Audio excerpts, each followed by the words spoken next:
இந்தியாவில் வசிக்கும் ஈழத்தமிழ் அகதிகள் விரும்பும் பட்சத்தில் இந்திய குடியுரிமை வழங்க முடியுமா என்பது குறித்து ஆராயப்பட உள்ளது. குறித்த விடயத்தை திராவிட முன்னேற்றக் கழகத்தின் நாடாளுமன்ற உறுப்பினர் கனிமொழி தெரிவித்துள்ளார். புதுடில்லியில் நடைபெற்ற நிகழ்வொன்றில் கருத்து தெரிவிக்கும் போதே அவர் இதனை குறிப்பிட்டுள்ளார். இது தொடர்பில் மேலும் தெரிவித்த அவர், ஸ்ரீமா சாஸ்திரி ஒப்பந்தத்தில் இந்திய வம்சாவளி தமிழர்கள் என்ற பதத்துக்கு மேலதிகமாக இலங்கை தமிழர்கள் எனும் பதத்தை உள்வாங்குவதன் ஊடாக இந்த விடயத்தினை ஆராய உள்ளதாக தெரிவித்துள்ளார். ஸ்ரீமா சாஸ்திரி ஒப்பந்தத்தின் பிரகாரம் இலங்கையில் இருந்து குறித்த எண்ணிக்கையான இந்திய வம்சாவளி தமிழர்கள் மீண்டும் இந்தியாவுக்கு திரும்பி குடியுரிமையை பெற்றுக் கொள்ள முடியும் என்று அவர் குறிப்பிட்டுள்ளார்.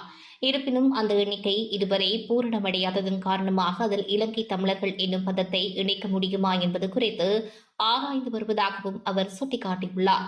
இதனூடாக இந்தியாவில் வாழும் இலங்கை அகதிகளுக்கு குடியுரிமை வழங்க முடியுமா என்பது குறித்து ஆராய்ந்து வருவதாகவும் கனிமொழி தெரிவித்துள்ளமை குறிப்பிடத்தக்கது.